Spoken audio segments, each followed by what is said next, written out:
Segunda a Tessalonicenses, seu capítulo de número 2.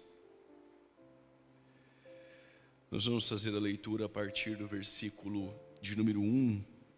Após o arrebatamento, a terra sofrerá um período que nós conhecemos como período tribulacional. Então, essa noite estarei falando sobre o período de tribulação, já descrito também em Daniel, nos profetas do Antigo Testamento e também no Novo Testamento e principalmente dentro do livro do Apocalipse.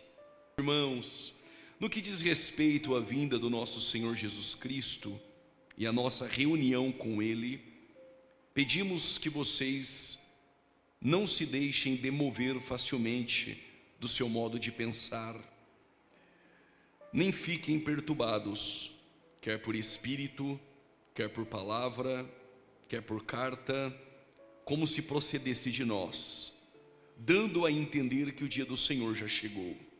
Ninguém de modo nenhum ou de maneira alguma vos engane, porque isso não acontecerá sem que primeiro venha a apostasia e seja manifesto o homem do pecado, ou o homem da iniquidade, que é o filho da perdição, o qual se opõe e se levanta contra tudo que se chama Deus, ou é objeto de culto, a ponto de assentar-se no santuário de Deus, apresentando-se como se fosse o próprio Deus.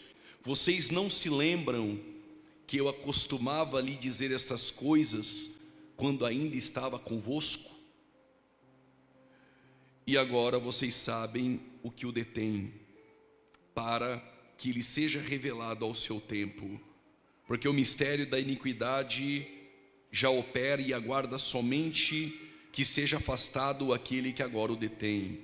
Então será revelado o iníquo, a quem o Senhor Jesus matará com o sopro da sua boca e destruirá pela manifestação da sua vinda. Ora, o aparecimento do iníquo é segundo a ação de Satanás, com todo o poder, sinais e prodígios de mentira e com todo engano de injustiça aos que estão perecendo, porque não acolheram o amor da verdade para serem salvos. E é por esse motivo que Deus lhes envia a operação do erro, para darem crédito à mentira, a fim de serem condenados todos os que não creram na verdade, mas tiveram prazer com a justiça. Como vocês bem aprenderam aqui nas últimas quartas-feiras, que o arrebatamento da igreja ele é de caráter iminente, é aquilo que pode acontecer a qualquer momento. Ou seja, a igreja que hoje se preocupa com alguns acontecimentos mundiais dentro da geopolítica que nós estamos vendo, e hoje mesmo eu recebi centenas e centenas de mensagens por conta de acordo de paz de Israel com os palestinos, através do presidente americano, e alguns irmãos, parece-me que por falta de conhecimento ainda ficam alarmados com estes acontecimentos.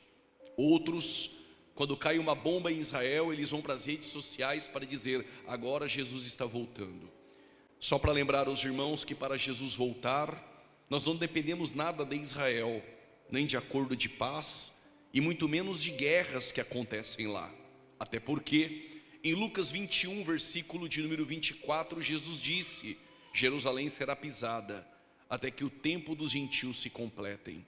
E quando encerra o tempo dos gentios, quando se completa o tempo dos gentios? Quando Cristo vier com a igreja na segunda vinda, após o período tribulacional. É claro que nós devemos nos ater a todos os acontecimentos, mas nenhum desses acontecimentos vão interferir no toque da trombeta, ou nenhum destes acontecimentos irão interferir naquilo que Jesus disse: eu virei e vos levarei para mim mesmo. Ou seja, o arrebatamento de forma iminente, ele pode acontecer no caminho de volta para casa, pode acontecer hoje, antes que o culto termine, pode ser antes da bênção apostólica, que a trombeta de Deus ela toque e todos nós, juntamente com aqueles que morreram em Cristo, nós encontraremos nas nuvens para o encontro com o Senhor nos ares. Só que após o arrebatamento da igreja, a igreja no céu, participando do tribunal de Cristo e das bodas do Cordeiro, A mesma igreja que 2 Timóteo capítulo 4 versos 8 recebe a coroa de justiça, que Tiago 1,12 recebe a coroa da vida, que 1 Coríntios 9,25 recebe uma coroa incorruptível, que 1 Pedro capítulo 5 versículo 4 recebe uma coroa de glória. E se alguém perguntar como eu faço para receber, Apocalipse 2,10, ser fiel até a morte, dar-te-ei a coroa da vida. E para aqueles que já têm essa coroa, Apocalipse 3,11, então guarda o que tens, para que ninguém tome a tua coroa. A igreja nos céus, participando do tribunal de Cristo, e depois inserida na mesa para as bodas do Cordeiro, a terra inicia-se um período de tribulação. A pergunta que permeia e gravita entre nós é: quanto tempo irá durar o período tribulacional?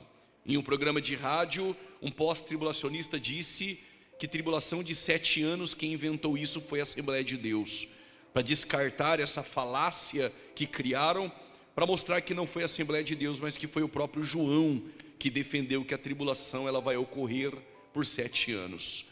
No livro do Apocalipse, capítulo 12, há uma mulher vestida de sol que pisa sobre a lua, e essa mulher foge para o deserto, por tempo, tempos e metade de um tempo.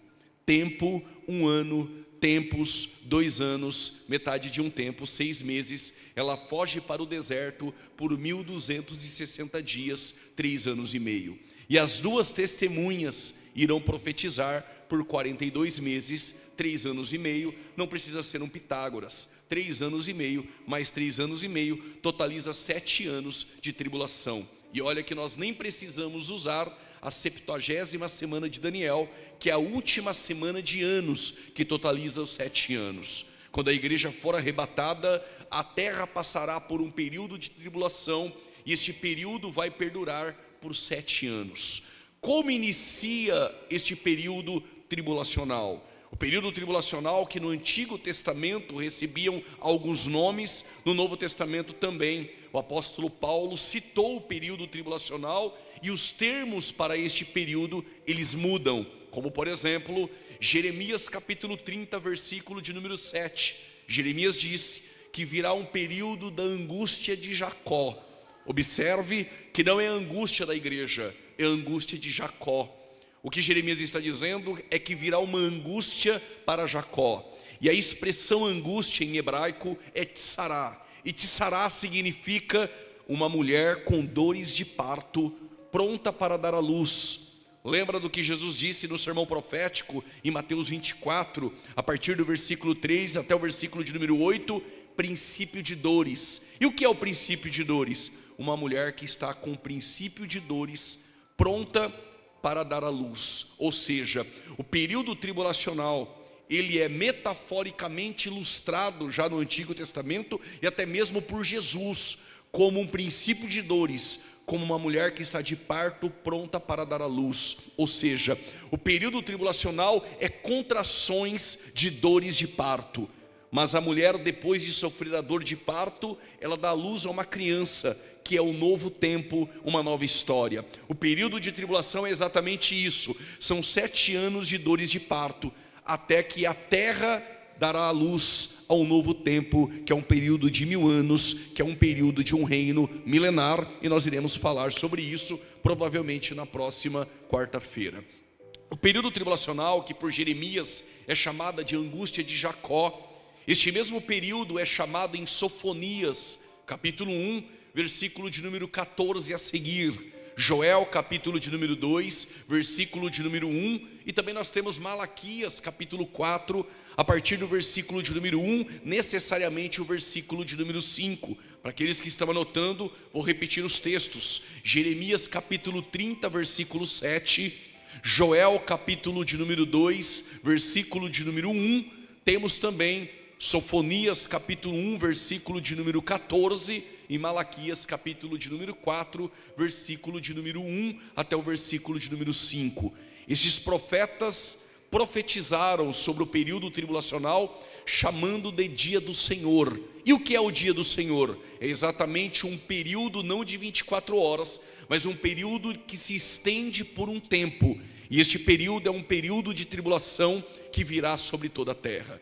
Quando nós vamos para o Novo Testamento, nós temos o período de tribulação chamado por Paulo como o dia da ira. Em 1 Tessalonicenses, capítulo de número 1, versículo de número 10, Paulo, ele manda uma carta à igreja que ele fundou na segunda viagem missionária. Após Paulo fundar a igreja de Filipos, sair por Anfípolis e por Apolônia, chegar em Tessalônica, fundar a igreja de Tessalônica, e quando Paulo vai para Bereia, Atenas e Corinto, em Corinto Paulo escreve uma carta à igreja de Tessalônica, e nessa carta ele elogia a igreja de Tessalônica no capítulo de número 1, dizendo que das igrejas da Macedônia que foram fundadas por Paulo, a igreja de Tessalônica se tornou a igreja modelo, e esta mesma igreja abandonou os ídolos e passaram a esperar o anticristo, coisa nenhuma, passaram a esperar dos céus Jesus Cristo, que nos livra da ira vindoura. Logo, o apóstolo Paulo está dizendo que o período tribulacional é um período de ira. Mas no capítulo de número 5, o apóstolo Paulo, ele diz assim: o dia do Senhor virá como um ladrão. Observe que a expressão dia do Senhor que Paulo usa no capítulo de número 5 já é uma expressão usada pelos profetas. Sofonias 1,14 que você anotou, Joel 2 versículo de número 1 que você anotou. Esses textos falam do dia do Senhor, e o dia do Senhor, Paulo também faz uso dessa expressão. O que nos parece é que as igrejas que Paulo fundou e que Paulo tratou sobre escatologia bíblica estavam acostumados já com a expressão do dia do Senhor. E Paulo diz assim à igreja de Tessalônica, capítulo 5 da primeira carta: o dia do Senhor virá como um ladrão. Quando eu li isso a primeira vez, eu pensei, o que vem como um ladrão é o arrebatamento. Logo, o dia do Senhor é o arrebatamento. Aí Paulo, ele anula este meu pensamento quando ele diz: o dia do Senhor vem como um ladrão, como uma mulher que está de parto. Ou seja, a expressão mulher que está de parto é o período tribulacional, já usada por Jeremias essa expressão, e também usada por Jesus como princípio de dores. Paulo está dizendo que o dia do Senhor vem como um ladrão, de forma repentina, trazendo destruição, como dores de parto, como aquela que está para dar à luz. Eu imagino que quando essa carta foi lida na igreja em Tessalônica, ainda em casas, os irmãos ficaram apavorados, porque o dia do Senhor vem como um ladrão. Ou seja, será que nós vamos passar pelo dia do Senhor? Aí Paulo diz assim: mas vós, irmãos, não estáis em trevas, para que este dia vos apanhe de surpresa, porque nós que estamos na luz não seremos pegos de surpresa. Versículo de número 9: porque a igreja não foi destinada para a ira. Ou seja, o que Paulo nos ensina através da igreja de Tessalônica é que o período tribulacional é o período da ira. E para que ninguém vos engane nos dias de hoje dizendo: não, mas a ira é só no final da tribulação, e a igreja dentro da tribulação ela não vai passar pela ira. A ira está já no início da tribulação, na abertura dos selos. Eu vim aqui para explicar sobre 7 selos, 7 trombetas e 7 taças. Mas no 5º selo haverá um terremoto terrível sobre toda a terra, como nunca houve. E os governantes e os reis que estarão na terra em iminência fugirão para os outeiros dizendo: livra-nos da ira do Cordeiro. Ou seja, o período da ira já começa no período tribulacional, no início da tribulação. E no capítulo 15 do Apocalipse, versículo 1 diz que a ira foi consumada. Só pode ser consumado aquilo que já vem progressivamente acontecendo.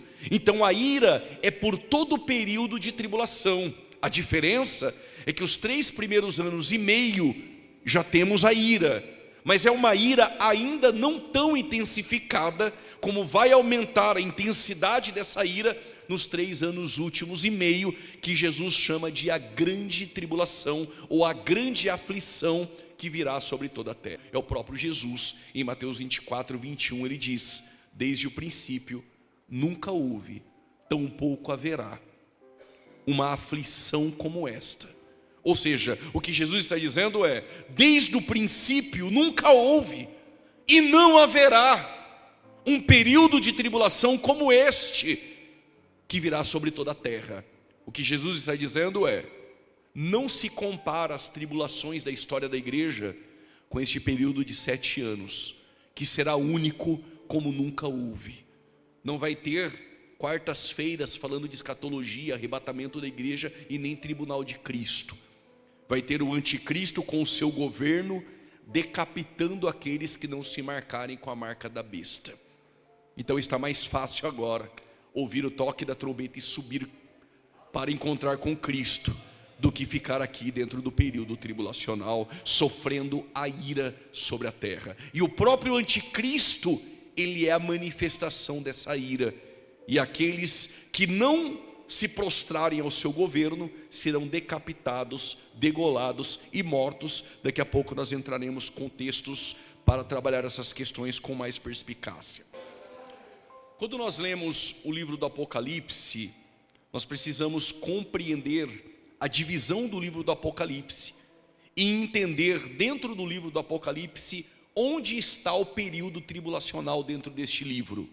Até o momento, nós ainda estamos de forma muito superficial, tratando que o período tribulacional já havia sido mencionado pelos profetas maiores e menores, como o período de angústia de Jacó, como o dia do Senhor.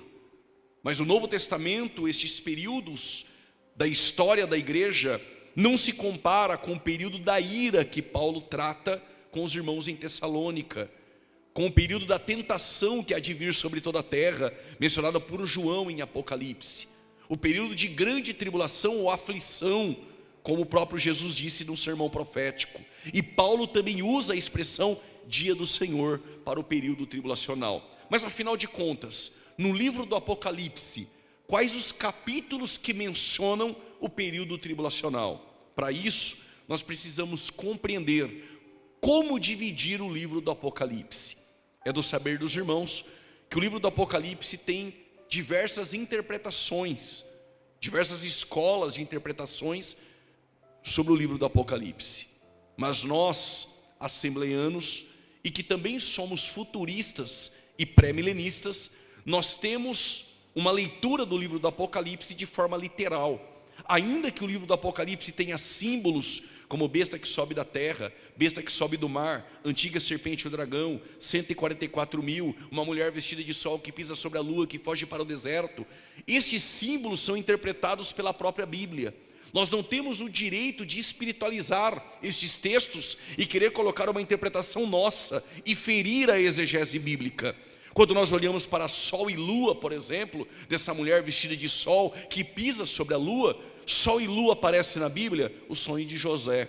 Ou seja, essa mulher, ela se harmoniza com a nação de Israel. É a nação de Israel que vai fugir para o deserto dentro do período tribulacional. E para todo leitor da Bíblia, que lê a Bíblia de forma literal, que lê a Bíblia com uma interpretação histórico-gramatical, ele vai compreender que a igreja não é o novo Israel. Ainda que você possa ter ouvido alguns pregadores dizerem, ou alguns ensinadores, de forma muito equivocada, dizer que a igreja é o novo Israel, que a igreja substituiu Israel, isso não é verdade. Israel tem uma eleição instrumental, e a igreja tem uma eleição salvífica. Mas mesmo Deus hoje tratando com a igreja, Deus não rejeitou Israel. Se você ler Romanos 9, é o passado de Israel. Se você ler Romanos 10, é o presente de Israel.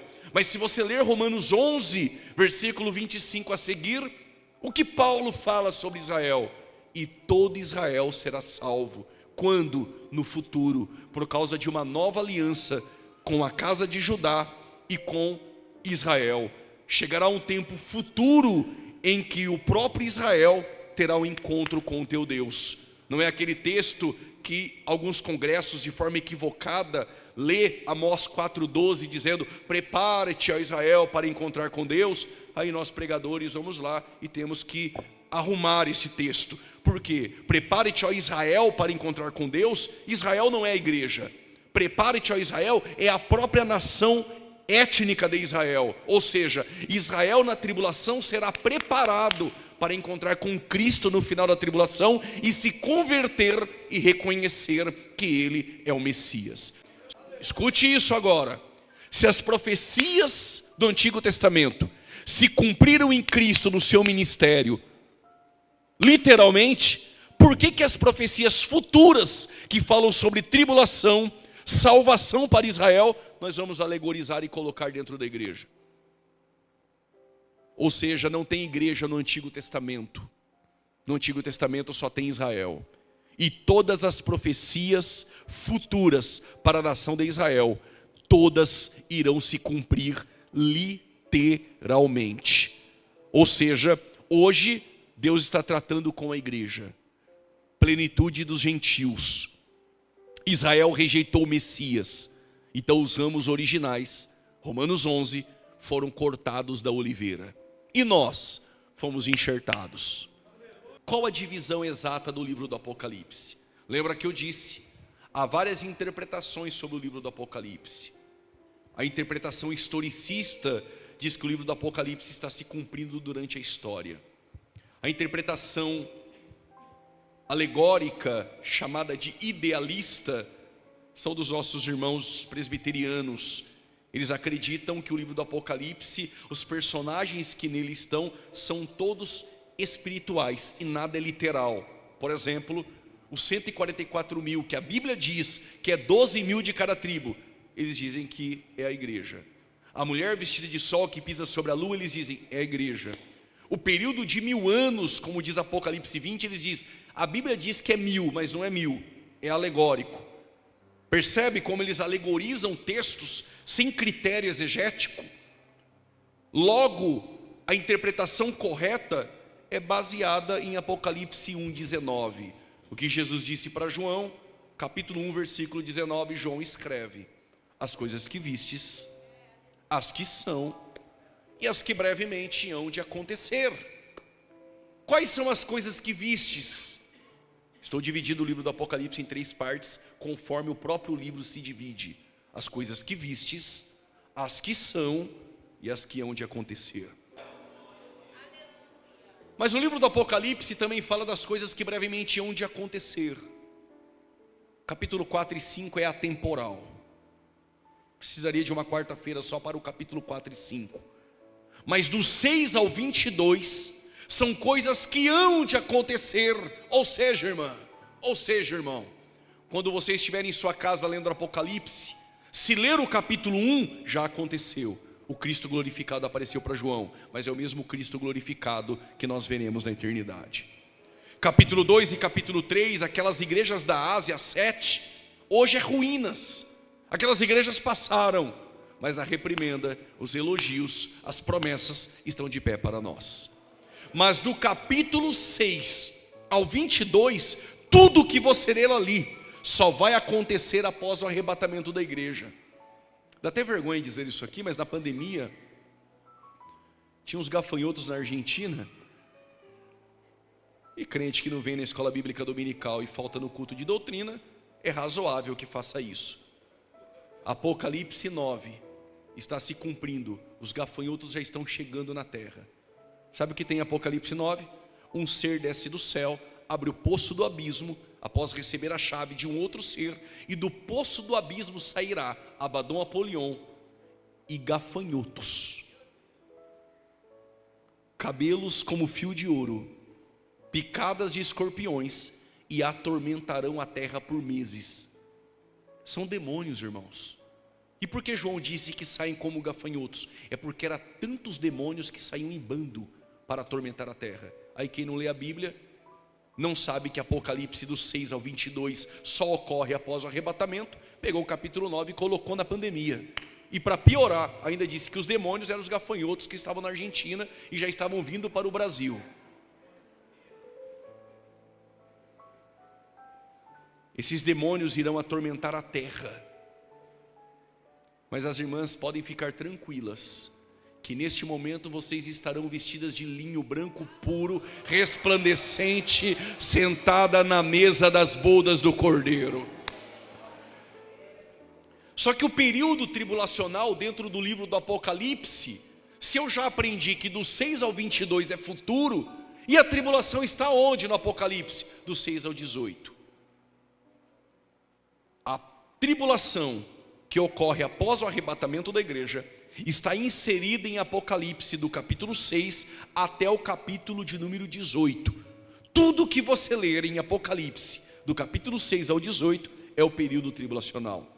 E no capítulo de número 6 até o capítulo 18, nós iremos falar sobre 7 selos que serão abertos. E os 4 primeiros selos, aqueles 4 cavalos, o branco, o vermelho, o preto e o amarelo, que no grego é um esverdeado, é um amarelo apático. Esses 4 cavalos, e o texto informa quem são os 4 cavalos brancos, que são os 4 primeiros selos. Também dentro do Apocalipse do 6 ao 18, depois dos 7 selos, 7 trombetas. E depois das 7 trombetas, 7 taças. Não são eventos cíclicos que ocorrem de forma simultânea, tratando-se de um mesmo evento. Selos, trombetas e taças são eventos distintos de forma linear e progressivamente. Mas de uma coisa nós sabemos: o anticristo ele surge da Europa. Como eu sei disso, ele surge do antigo Império Romano revivido. E para isso nós precisamos entender um pouco do livro de Daniel. Então, dou uma pausa aqui no Apocalipse. Você já sabe que o Apocalipse do 6 ao 18 é o período tribulacional, e que tudo que ocorre do capítulo 6 ao 18 é tribulação. E vocês já sabem que após o arrebatamento, surge então a pessoa do anticristo, que vai receber poder. Apocalipse 13 disse isso, da antiga serpente e o dragão, que é Satanás. Já vou te adiantar, no período tribulacional terá uma tríade satânica. Eles querem copiar a Trindade. Na Trindade nós temos o Espírito Santo, o Filho, que é Cristo, e o Pai. No período tribulacional tem uma tríade satânica querendo imitar a Trindade. O falso profeta quer imitar o Espírito Santo. Ele vai induzir as nações a adorar o anticristo, que vai tentar enganar como Messias. E a antiga serpente, o dragão, quer ser como Deus.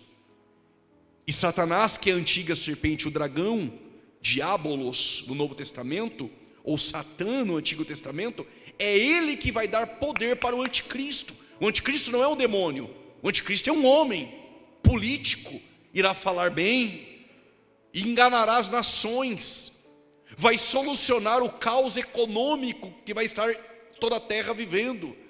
No entanto, que ele vai implantar uma moeda, uma marca. Não vai ter euro, nem dólar, nem franco, nem real, nem peso, nem mitical, nem libra. Vai ter uma única moeda, centralizada no seu governo. E com essa moeda você não vai precisar de nota. Com a marca na mão direita e na testa, abastece o carro, compra remédio, faz compra no mercado, é a marca da besta. E aqueles que se marcam com a marca da besta já estão destinados ao lago de fogo. E aqueles que aceitarem a Cristo no período tribulacional, estes não podem se marcar. Mas se não se marcar, não compra. Se não se marcar, não abastece o carro. Se não se marcar, nem água do mercado poderá comprar para beber. E se o governo do anticristo te encontrar sem a marca, tu é martirizado, degolado. Logo, a marca da besta é o sinal do governo do anticristo. E só com essa marca você compra. Só com essa marca você consegue sobreviver. Então haverá salvação no período tribulacional? Pergunte para João. Quem é essa multidão de tribos, línguas e nações? Aí um ancião disse: são aqueles que lavaram suas vestiduras no sangue do Cordeiro. Haverá uma grande multidão salva na tribulação. Então haverá salvação no período tribulacional. E por que Daniel está dentro do palácio? Porque o rei vai sonhar. Só que o faraó é aquele que te liga, conta o sonho e diz: irmã, você interpreta? A gente até dá um jeitinho. O Nabucodonosor teve um sonho e falou: não vou contar não. Eu quero que revele o sonho e depois interprete o sonho. Arioque, chefe da guarda, passaram um pregão em Babilônia procurando mago, astrólogo, adivinho, profeta do Pix, ninguém conseguia interpretar. Mas tinha um jovem que orava 3 vezes ao dia. Não, dê glória não, porque todo judeu só ora 3 vezes ao dia, ele só fazia lição de casa. Judeu ora 3, muçulmano reza 5. Dê glória agora, que Paulo disse que eu e você é sem cessar. Quando Daniel orando 3 vezes ao dia, quem ora tem revelação. Deus deu a ele a revelação, compareceu diante do rei e diz: tu sonhou com uma estátua, não foi? O rei falou: foi mesmo. A cabeça era de ouro, peito e braço de prata, ventre e quadril de bronze, e perna era ferro e barro. Cabeça de ouro é tua Babilônia, peito e braço de prata é os medo-persas de Sírio e de Dário. O ventre e o quadril de bronze é um tal de Alexandre o Grande, filho de Filipe o Macedônio, é Grécia. E perna, ferro e barro é Roma. 4 materiais, 4 reinos: Babilônia, os medo-persas, a Grécia e Roma. Mas o sonho não acabou aí não, né, Nabucodonosor? Ele falou: acabou não, tem mais uma parte, não tem? Tem sim, tu viu uma pedra. E a pedra vem sem auxílio de mãos, colide com os pés da estátua e a estátua se rompe. O sonho, Nabucodonosor, é: Babilônia passa, os medo-persas passa, e os gregos vão passar, e aquela Roma já caiu. Pastor passa, pregador passa, cantor famoso passa, deputado passa, teu Bolsonaro passa, o teu Lula passa, todos passam, mas a pedra é o reino eterno que subsiste eternamente. Permita-me, a pedra colidiu com os dedos da estátua, com os pés. O que isso tem a ver? Calma. Daniel 7. Não é Nabucodonosor que sonha, agora é Daniel que tem a visão. Sabe qual é a visão? Ele viu 4 animais. Quantos? Ele viu um leão, ele viu um urso, um leopardo com asas, e o 4º animal era um monstro terrível, com dente de ferro e 10 chifres na cabeça. O leão é cabeça de ouro da estátua, é Babilônia. O urso, os medos e os persas. E o leopardo, a Grécia, com asas, a velocidade com que Alexandre o Grande conquistou o mundo. E o 4º animal é Roma, perna de ferro e barro, fragilidade e poder. Os dentes do 4º animal é ferro, mas na cabeça do 4º animal 10 chifres. Não entendi, eu explico. Babilônia passou, hoje é o Iraque. Os medo-persas passaram, hoje é o Irã. A Grécia só não passou porque Alexandre o Grande pediu para sacrificar ao Deus de Israel. Mas um dia vai passar. Aquela Roma caiu no século V. Mas os 10 dedos da estátua e os 10 chifres é a extensão do antigo Império Romano que vai reviver. Quando? Quando a igreja for arrebatada. Não sei se são 10, mas blocos de nações da Europa será a plataforma de onde surge o anticristo. O anticristo é o primeiro selo, é o cavalo branco que aparece no Apocalipse 6, no início da tribulação. E por que branco? Não seria ele o Cristo? O branco tem arco sem flecha. O meu Cristo não é esse do capítulo 6 genérico, é o verdadeiro do 19, que não tem arco, tem espada saindo da tua boca. O do 6 é uma cópia. E por que branco? É uma falsa paz. O anticristo vai implantar uma falsa paz dentro da tribulação. E Israel vai assinar um tratado de paz com o anticristo. Na última semana, ele, o príncipe que há de vir, que é o anticristo, fará aliança com muitos, com Israel, por uma semana, 7 anos. E na metade da semana será rasgado o tratado de paz. Ou seja, quando o anticristo surgir no período tribulacional, ele vai trazer paz em Israel, vai trazer economia para a terra.